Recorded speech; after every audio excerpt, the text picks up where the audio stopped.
What if everything we've been told about human history is wrong? What if our ancestors didn't build the pyramids, didn't carve the statues of Easter Island, didn't construct the impossibly precise temples of Peru? What if instead they had help from beings with technology far beyond anything we possess even today? This is the central premise of ancient alien theories.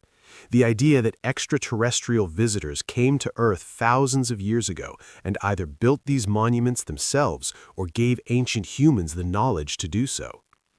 Millions of people find this explanation compelling. Not fringe conspiracy theorists, but ordinary people who look at ancient achievements and simply cannot believe humans alone were capable of such feats. But here's what's rarely asked. What does it say about us that we find it easier to believe in alien intervention than in human ingenuity? Why are we so quick to assume our ancestors were incapable of greatness without external help? The ancient alien debate isn't really about aliens. It's about how we see ourselves, how we interpret evidence, and what we're willing to believe about human capability across time.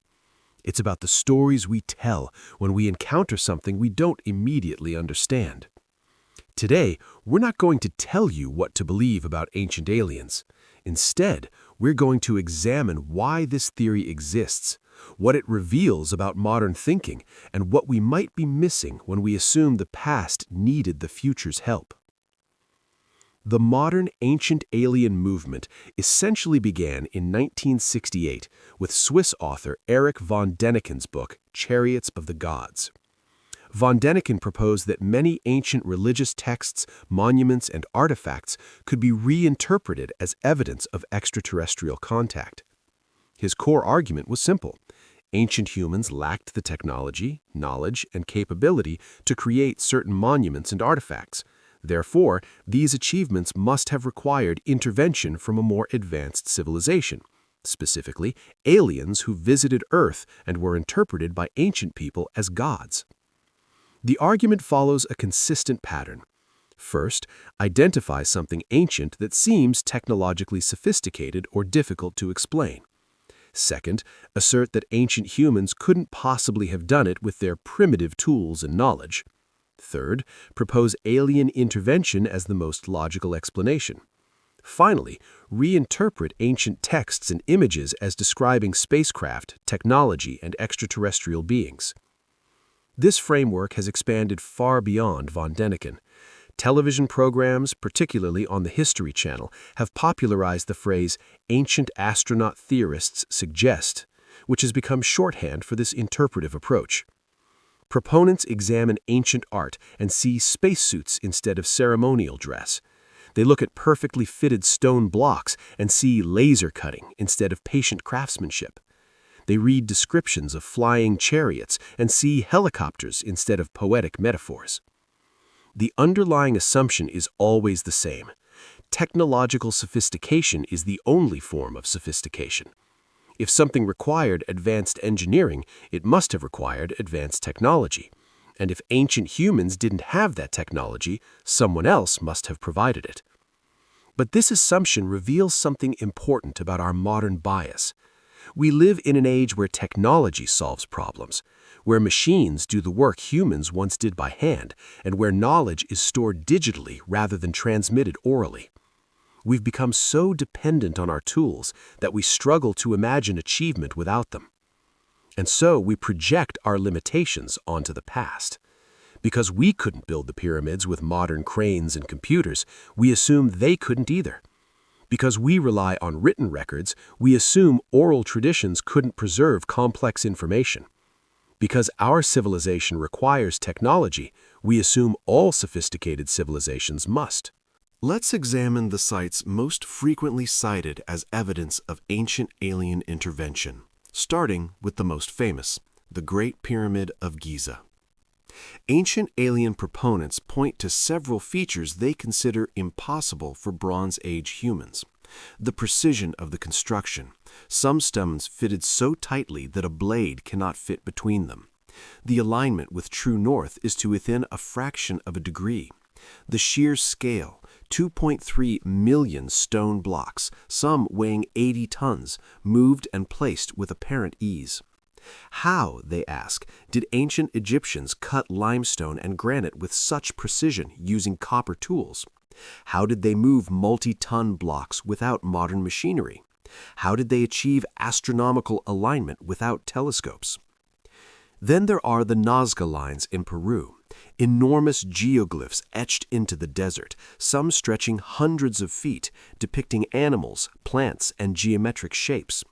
They're best viewed from the air, which proponents argue is significant. Why create images you cannot see from the ground unless you intended them to be viewed from above by aircraft or spacecraft? At Puma Punku in Bolivia, we find stone blocks cut with such precision, with such complex interlocking shapes, that ancient alien theorists argue only modern machine tools could have created them. The site is dated to around 536 AD, yet some blocks appear to show evidence of drilling, sawing, and geometric precision that seems impossible for that era. Beyond physical sites, ancient texts provide another category of evidence. The biblical book of Ezekiel describes a vision of wheels within wheels, a throne chariot descending from the heavens with the sound of mighty waters. Ancient alien proponents interpret this as a description of a spacecraft. Hindu texts describe vimanas, flying palaces or chariots used by gods. Some passages give measurements, describe weapons, and detail aerial battles. To ancient alien theorists, these aren't mythological vehicles, they're historical accounts of actual aircraft. Sumerian texts describe the Anunnaki, beings who descended from the heavens. Ancient alien theorists interpret these as literal extraterrestrials who came to Earth, genetically engineered modern humans, and taught civilization to our ancestors. Ancient art from cultures worldwide shows figures wearing what appeared to be helmets, holding objects that resemble modern tools, or surrounded by geometric patterns that suggest advanced knowledge.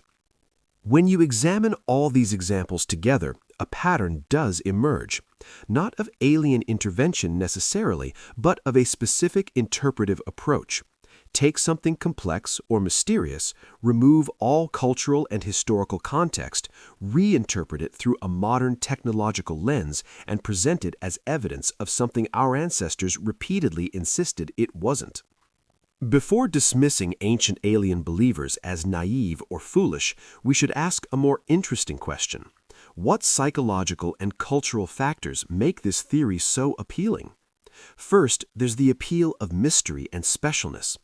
Ancient alien theories suggest we're not alone in the universe, that Earth has been visited before, and that humanity has a cosmic significance beyond random chance. In an age where science has explained so much, where the universe seems increasingly vast and indifferent, the idea that we've been noticed, even visited, provides meaning. Second, modern technological bias. We live in an era where technology solves problems. When we encounter something difficult to build or achieve, we immediately imagine the machines and computers required. This creates a cognitive barrier. If we need advanced technology to do something, surely everyone else would too. Third, there's a widespread distrust of academic consensus. Many people feel that mainstream archaeology is dogmatic, resistant to new ideas, and protective of established narratives. Ancient alien theories position themselves as the underdog, challenging orthodox thinking, a compelling narrative in an age of skepticism of authority. Fourth, ancient alien theories offer simple explanations for complex questions. Why do similar pyramid structures appear in Egypt, Central America, and Southeast Asia? Aliens taught everyone. Why do ancient cultures have flood myths? Aliens witnessed or caused a global flood. Simple answers feel satisfying, even when the truth is more complicated. There's also genuine wonder and curiosity. The people who embrace ancient alien theories aren't necessarily anti-intellectual. Many are deeply curious about history, fascinated by ancient cultures, and genuinely trying to make sense of apparent mysteries. They're asking questions, even if their answers diverge from mainstream archaeology. And we should acknowledge that academia hasn't always communicated well. Archaeological papers are dense, technical, and often inaccessible to general audiences. When the scientific explanation is difficult to find or understand, alternative explanations fill the vacuum. Finally, there's the satisfaction of pattern recognition. Human brains are wired to find patterns and connections. When you start looking for evidence of ancient aliens, you find it everywhere. Not because it's there, but because you're interpreting ambiguous evidence through that framework. And each new discovery reinforces the pattern, creating a self-sustaining belief system. Understanding why people believe is crucial. It's not about intelligence or education, it's about how we process information, what we want to be true, and how we respond when faced with the unknown. So, what does the actual archaeological evidence show? How do we know ancient humans built these monuments without alien intervention? Let's return to the pyramids. Ancient alien theorists claim copper tools couldn't cut granite. They're partially right. Copper alone couldn't. But ancient Egyptians didn't use copper alone. They used copper saws with abrasive sand, creating a cutting action through friction. They used dolerite stone hammers to pound granite into shape. We've found these tools. We've found the quarries with tool marks still visible. We've even found unfinished statues showing the exact progression of work. Experimental archaeologists have replicated these methods. Using ancient tools and techniques, they've demonstrated that everything the Egyptians built could be built with the technology they possessed. It required time, skill, organization, and enormous labor, but not aliens. How did they move multi-ton blocks? We have contemporary artwork showing the exact methods. Wooden sledges, water poured on sand to reduce friction, and large teams of workers pulling in coordinated efforts. We found remains of construction ramps. We have administrative records detailing the work crews, their organization, and their rations. The ancient Egyptians weren't primitive people struggling with impossible tasks. They were sophisticated engineers who developed innovative solutions to complex problems using the materials and knowledge available to them. What about the astronomical precision? Ancient cultures didn't have telescopes, but they had something just as powerful: millennia of careful observation. Humans have been watching the stars for tens of thousands of years. Patterns emerge over generations. Mathematical relationships become apparent. The precession of eclipses, the movements of planets, the cycles of the moon. All of this can be documented through patient observation. And ancient mathematics was far more advanced than often acknowledged. The Babylonians used sophisticated algebra. The Egyptians understood geometric principles. Indian mathematicians developed algorithms still used today. These weren't lucky guesses, they were developed knowledge systems. The Nazca Lines don't require aerial viewing to create. In fact, they were made using simple surveying techniques, stakes, ropes, and careful measurement. You don't need to see the entire design from above to create it. You need a plan and the ability to scale it up. We found the planning sketches. We know the method. Remove the dark surface stones to reveal lighter ground beneath, following measured lines. At Puma Punku, closer inspection reveals evidence of traditional stoneworking techniques.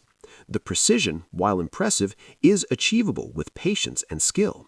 The impossible cuts show tool marks consistent with stone and copper tools. What seems like machine precision is actually human precision, which becomes possible when you spend years mastering a craft. And what about those ancient texts describing flying chariots and descending gods? This is where context becomes crucial. The biblical book of Ezekiel is prophetic literature using symbolic imagery common to its time and culture. When you read the full text in its original context, it's clearly describing a religious vision using the symbolic language of divine majesty. Thrones, wheels as symbols of omnipotence, creatures representing different aspects of creation. Ancient Hindu Vimanas appear in epic poetry full of fantastical elements, gods with multiple arms, shape-shifting demons, weapons that destroy entire armies. If we interpret Vimanas as literal spacecraft, consistency demands we interpret everything else in these texts literally too. But these are mythological narratives, rich in symbolism and metaphor. The Sumerian Anunnaki are gods in a polytheistic pantheon, not descriptions of alien visitors, but religious figures in a complex mythological system. The translation work that renders them as those who came from the heavens is itself debatable. And even if accurate, ancient religious texts consistently describe gods as coming from the heavens. That's what gods do in mythology. The scientific counterargument isn't that ancient people were exactly like us. It's that they were as intelligent as us, as creative as us, as capable of solving problems as us, just with different knowledge bases and different tools. Their achievements don't require external explanation. They require respect. Understanding ancient alien theories requires understanding how they've been presented to the public, and no single source has been more influential than the History Channel's Ancient Aliens, which began in 2009 and has produced hundreds of episodes. The show follows a specific formula: present an ancient mystery, interview ancient astronaut theorists who offer alien explanations, show dramatic recreations, use music and editing to create tension and wonder, end without conclusion, leaving the question open. The show popularized the phrase, "ancient astronaut theorists suggest," which does important rhetorical work. It presents speculation as expert opinion while avoiding direct claims. The show isn't saying aliens built the pyramids, it's just reporting that some people think so. This creates plausible deniability while still implanting the idea. But the show's real influence comes from its presentation methodology. Ancient Aliens is masterful at cherry-picking. It focuses exclusively on elements that seem mysterious while ignoring everything that provides context or explanation. It presents anomalies as if they're the norm rather than exceptions. Take a single site like Sacsayhuaman in Peru. An archaeological documentary would discuss the Inca civilization, their stoneworking traditions, the tools found at the site, the construction timeline, the cultural purpose of the structure, and yes, the impressive engineering. Ancient Aliens focuses almost exclusively on the precision of the fitted stones, implying modern tools would be required, and moves on without mentioning any of the archaeological evidence for how it was actually built. The interview methodology is equally significant. Questions are often leading. Could this have been created by ancient humans? Not, how was this created? The phrasing assumes difficulty and invites speculation rather than explanation. There's also the power of repetition. When you hear the same claims across hundreds of episodes, across multiple shows, across years of programming, they start to feel like facts rather than fringe theories. Repetition creates familiarity, and familiarity creates comfort with ideas that initially seemed implausible. This creates a feedback loop. The show influences viewers who create YouTube videos, blog posts, and social media content. This fan-created content is then sometimes featured on the show as evidence of widespread belief or as independent research, further legitimizing the theory. We should also acknowledge the commercial incentive. Ancient Alien content is profitable. It generates ratings, sells books, and holds conferences.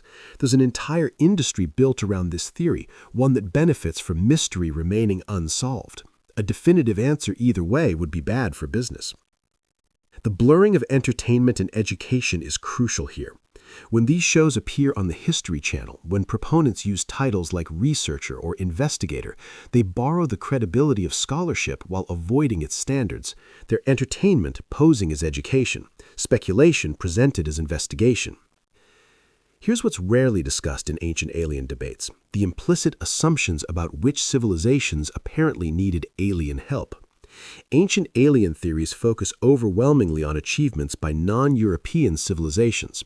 Egyptian pyramids required aliens, but Greek temples didn't. Nazca Lines needed aerial guidance, but European cathedrals didn't. Mesoamerican astronomy came from extraterrestrial teachers, but European astronomy came from human genius. This isn't coincidental. Ancient alien theories emerged from and reinforced a colonial mindset that assumed non-European peoples were primitive, incapable of sophisticated achievement without external intervention. In the 19th century, that intervention was attributed to lost white civilizations, Atlantis teaching the Egyptians, the white gods instructing the Maya. In the 20th century, the source changed from racial to extraterrestrial, but the assumption remained: these people couldn't have done it themselves. And it's worth noting who's rarely consulted in ancient alien programs: the descendants of the people who built these monuments. Modern Egyptians, Peruvians, Bolivians, and Cambodians, many of whom are scholars and archaeologists studying their own heritage, are largely absent from these conversations.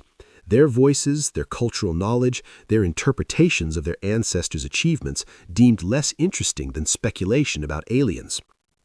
When indigenous archaeologists and historians are given platforms, they consistently emphasize the same point. Our ancestors were brilliant. They developed sophisticated knowledge systems. They solved complex engineering problems. They created beauty and meaning. They don't need aliens to explain their achievements. They need respect for their actual accomplishments. There's something deeply troubling about attributing human achievement to aliens. It's a form of erasure, taking credit away from the people who actually did the work and giving it to hypothetical beings who didn't. It says more about modern prejudices than about ancient realities. But there's another subtler issue. Ancient alien theories reveal how we've diminished our understanding of what humans can achieve without modern technology. We've become so dependent on machines, on digital tools, on industrial processes, that we've lost touch with what human hands, human minds, and human determination can accomplish. When you watch a master stonemason shape granite using traditional tools, when you see how precisely human hands can work, when you understand how knowledge accumulates across generations, the mystery of ancient achievements fades. Not because they become less impressive, but because you realize that humans have always been capable of magnificence. The real mystery isn't how ancient people built the pyramids. The real mystery is how we've convinced ourselves they couldn't have. So let's return to the question that started this exploration, but frame it differently. The question isn't, did aliens visit ancient Earth? The question is, what are we actually looking for when we ask that question? Ancient alien theories emerged in an era of profound disconnection. Disconnection from nature, from traditional knowledge, from the past itself. They flourished as humanity sent spacecraft beyond our solar system while simultaneously losing touch with how our ancestors lived and thought. Perhaps what we're really seeking isn't evidence of aliens, but evidence of meaning, proof that we matter on a cosmic scale, confirmation that we're not alone, not insignificant, not just random assemblages of matter on one planet in an indifferent universe.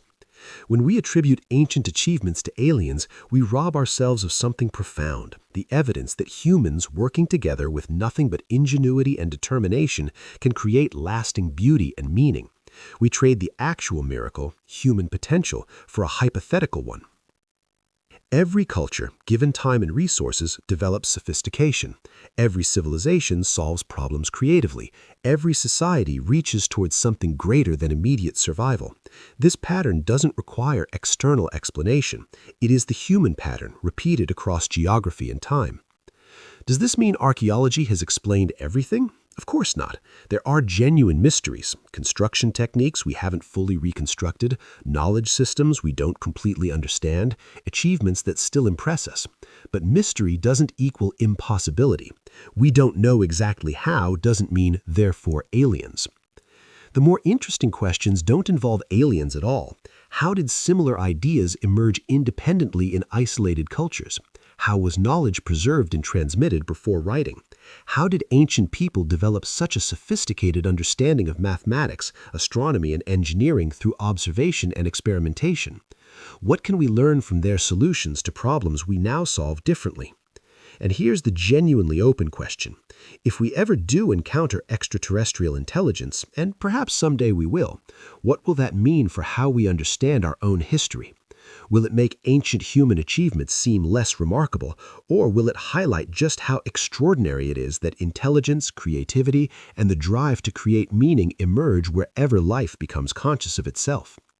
The universe may indeed contain other intelligent life.